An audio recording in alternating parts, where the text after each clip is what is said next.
Leo tuzungumzie falsafa ya mabua. Falsafa ya mabua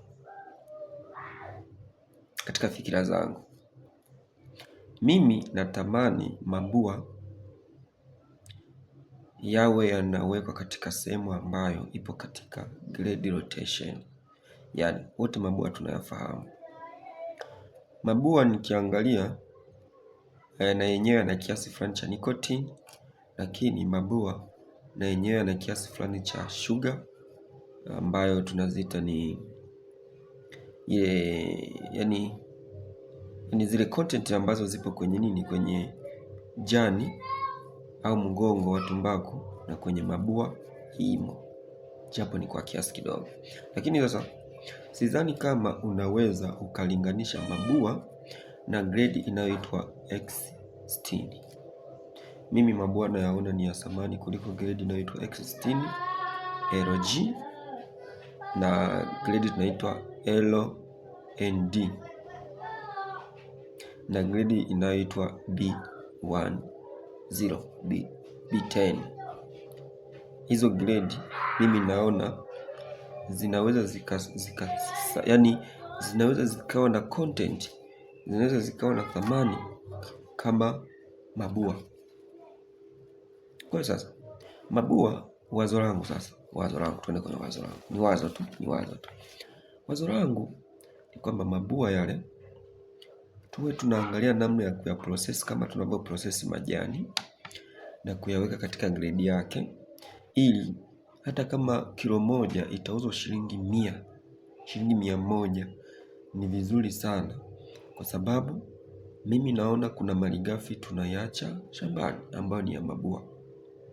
Mabua tunaiacha shambani na mimi naona ni malighafi.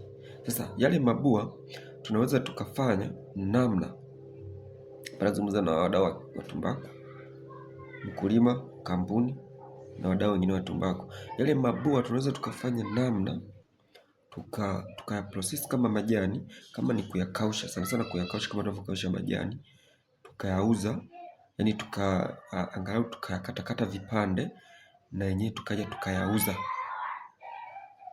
Nikiwa na maana kwamba hata tukiapa grade ambayo unakuta ina dola thamani ya 150, 100, 200, ni vizuri. Inaleta tija fulani kwenye kilimo, kwa sababu unaweza kukuta mtu labda amelima eka 20, mabua yake mle ameacha 500,000, 400,000, ameacha 300,000 shambani. Si mnanielewa hapo? Kwa sasa faida yake ya kwanza ni nini? Faida ya kwanza, inaongeza kipato, kwa sababu kile ni kipato na ni malighafi tunaziacha shamba. Kwa mkulima akifanya namna hiyo anaweza kaongeza nini? Kipato. Lakini faida ya pili ambayo ni ya muhimu sana, inaleta tija katika usafishaji wa shamba wa awali. Mtu anapokata mabua katika shamba lake, tukisema kwamba tuweke kwenye grade, hakuna hata bua hili ambalo litabaki shambani. Kwa hiyo itamwezesha mkulima kuweza kupata nafasi hiyo kama kusafisha shamba, ambapo sasa italeta faida kubwa sana katika uzalishaji wa bei, katika uzalishaji wa tumbaku, ambayo ni nzuri, kwa sababu tunapokuwa tunatoa mabua shambani mapema inatusaidia kuwa na faida kubwa katika maandalizi ya shamba ya awali.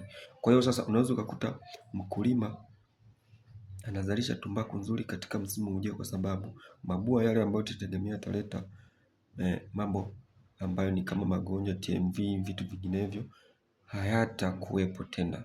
Kwa hiyo mkulima atazalisha tumbaku nzuri kwa sababu shamba aliliandaa mapema, kwa sababu ya mabua hayapo. Ni faida ya tatu, kunakuwa na tija fulani katika uainishaji wa masoko na tija katika bei.